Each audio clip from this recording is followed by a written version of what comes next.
السلام عليكم ورحمة الله خوتي والسلام على كاع لي سيبورتور تاع ليكيب ناسيونال في جميع أنحاء العالم. Voilà خوتي اليوم إن شاء الله au lieu de me montrer je voulais mettre cette photo. وعلاه خوتي parce que cette photo là correspond au sujet que je vais traiter aujourd'hui. C'est la photo d'Algérie-Malawi, j'espère que c'est pas de mauvais augure Inch'Allah. Regardez la disposition des joueurs, 3 défenseurs centraux, 5 milieux de terrain et 2 attaquants. Vous avez compris, je vais parler du 3-5-2. Voilà, je vais en parler khawti parce que Saadane a donné un entretien au site Football 365 qui a été repris par énormément de sites algériens, dont celui de mon ami Malik d'algériefootball.net, où il dit qu'il allait revenir vers le 3-5-2. Donc, moi le 3-5-2 j'en avais déjà parlé dans ma vidéo analyse à froid Algérie-Irlande, où je l'avais mis parmi les 3 possibilités qu'a Saadane, étant donné qu'il a un problème sur le côté droit. Et étant donné que je savais pertinemment, on va dire, mais j'étais pas sûr à 100%, c'est tout à fait normal, on n'est pas dans la tête de Saadane, qu'il allait pas se séparer d'un de ses défenseurs centraux, il allait revenir d'une certaine manière au 3-5-2. Quand je parle des 3 défenseurs centraux, vous m'avez compris, je parle de Halish, je parle de Magic et je parle de Antar Yahya. Donc sur ma vidéo j'avais déjà parlé sur cette tactique là, j'avais dit que dans le 3-5-2 ce qui est très important c'est le fait d'avoir 2 joueurs de couloir qui pètent la forme. C'est important d'avoir ces 2 joueurs, c'est important que les 2 joueurs de couloir soient en forme exceptionnelle. Nous on a quels sont les joueurs de couloir qu'on a? Nous, on a Belhadj sur le côté gauche. On sait que Belhadj revient vers la compétition et j'espère que le fait qu'il s'est marié entre les 2 stages ne va pas trop le déstabiliser, Inch'Allah. Donc, il revient à la compétition. Il est, on va dire, il n'est pas encore à 100% et j'espère que d'ici le match de la Slovénie, il reviendra à 100%. Parce que sur le côté gauche, s'il n'est pas en forme, un 3-5-2, ça ne sert strictement à rien. Sur le côté droit aussi, on a Matmour. Traditionnellement, c'est Matmour qui prend le côté droit. Sur le côté droit, donc Matmour, déjà qu'il a été forfait contre l'Irlande, il va être apparemment aussi forfait contre les Émirats Arabes. Donc, moi, j'espère que d'ici la Slovénie aussi, Matmour retrouvera sa forme. Parce que moi, je tiens juste à vous dire, Khawti, que si sur les couloirs, si on n'a pas 2 joueurs qui pètent la forme, parce qu'ils vont faire énormément d'allers-retours entre l'attaque et la défense, le 3-5-2 ne sert strictement à rien. Strictement à rien. Maintenant, pour revenir à Matmour. Matmour, comme je l'ai dit traditionnellement, joue sur le côté droit, mais Matmour aussi présente une option au niveau de l'attaque. Étant donné qu'on sait qu'entre Djibour et Ghazal, c'est pas la joie, donc il y a, on va dire, il y a des spéculations qui mettent Matmour au niveau de l'attaque, ou avec Ghazal, ou avec Djibour. Donc si Matmour prend en charge l'attaque, quels sont les joueurs, quelles sont les options qu'on a sur le côté droit? On en a 2 pour le moment, moi je le pense. On a Ziani, ça veut dire replacer Ziani sur le côté droit, parce que moi j'ai toujours dit que Ziani ce n'est pas un numéro 10, Ziani ça a été toujours un milieu offensif, mais sur les couloirs, il a toujours joué sur les couloirs. Et donc si on met Ziani sur les couloirs, qui c'est qui va prendre le milieu offensif axial? Moi je pense que c'est Boudebouz. Maintenant, Ziani, le problème qu'on a, c'est que lui aussi manque énormément de temps de jeu. Il n'est pas encore en plein possession de ses moyens. Donc ça sert à rien de mettre Ziani sur le côté droit. Donc moi je pense que la meilleure chose, c'est de mettre Riyad Boudebouz sur le côté droit, parce que lui il est en forme, et laisser Ziani au niveau de la création.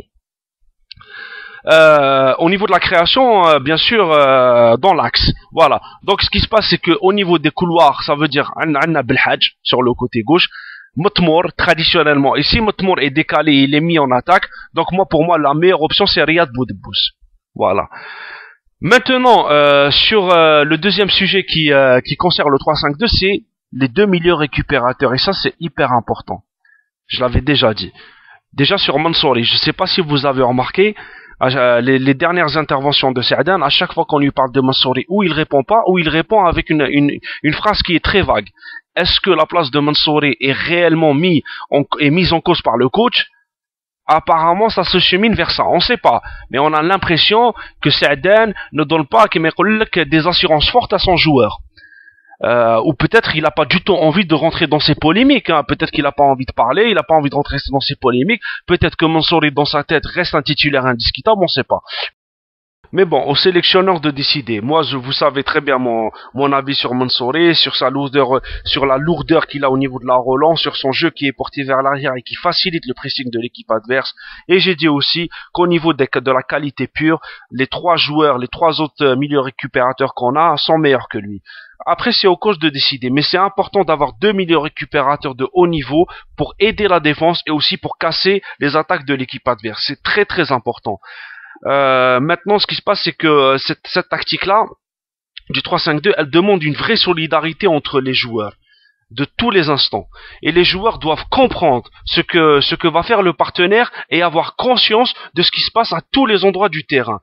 Cette tactique-là, elle crée une forme d'incertitude qui demande aux joueurs d'être très très rigoureux pendant tout le match.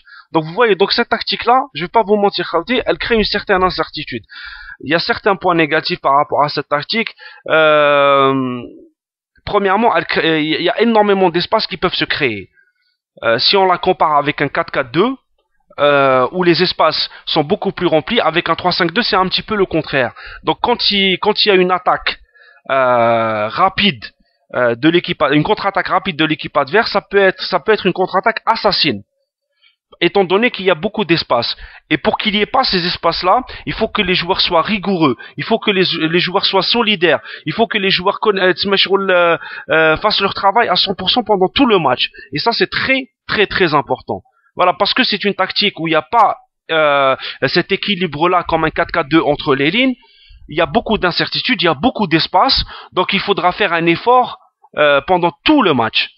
Si on avait pris un arrière droit de métier, on n'aurait pas eu ce problème, on n'aurait pas eu franchement, bon, un problème, on va pas aussi exagérer, mais on n'aurait pas eu recours à cette tactique-là, je vais pas vous mentir, parce que ce n'est pas une tactique qui est très prisée par les entraîneurs, par les incertitudes qu'elle crée, par les espaces qu'elle crée, par l'effort, par l'énorme effort qu'elle demande, donc et aussi par le manque d'équilibre entre les lignes. Donc voilà, mais il y a aussi un autre point négatif que je voulais partager avec vous. Je pense que les entraîneurs adverses vont avoir toutes les clés par rapport à l'équipe nationale. Je le pense. Après je peux me tromper, voilà, parce que l'équipe nationale elle a énormément joué avec cette tactique. Donc ils vont décortiquer le jeu de l'équipe nationale. Et il n'y aura pas cet effet de surprise, je le pense, après je peux me tromper, il n'y aura pas cet effet de surprise et nous on mise sur cet effet de surprise. Peut-être avec l'incorporation de joueurs comme Boudebouz, je sais pas, mais bon, on va pas mettre tous nos espoirs sur ce joueur, mais voilà, donc c'est vrai, 3-5-2 l'Algérie, elle en a abusé, elle a joué énormément de matchs avec, donc les entraîneurs vont décortiquer le jeu de l'équipe nationale, et il y aura pas franchement cet effet de surprise. Après, je peux me tromper. Maintenant, il y a aussi des points positifs aussi, hein. Donc, il y a quelques points positifs au niveau du milieu de terrain. C'est vrai que ça crée une bonne maîtrise au niveau du milieu de terrain. Moi, je l'ai dit, cette tactique-là, on l'utilise surtout pour essayer de gagner la bataille du milieu de terrain. Et aussi, on peut créer aussi une bonne ossature défensive. Mais pour ça, il faut avoir 3 bons défenseurs centraux, et je pense qu'on a 3 bons défenseurs centraux. Il faut aussi que les 2 milieux récupérateurs fassent leur boulot à 100%, et surtout, il faut que les 2 joueurs qui jouent sur le couloir aient un très bon repli défensif. Donc vous voyez, les 2 joueurs qui jouent sur le couloir sont très importants offensivement et sont très importants défensivement. Donc voilà, donc le 3-5-2 reste une tactique assez incertaine.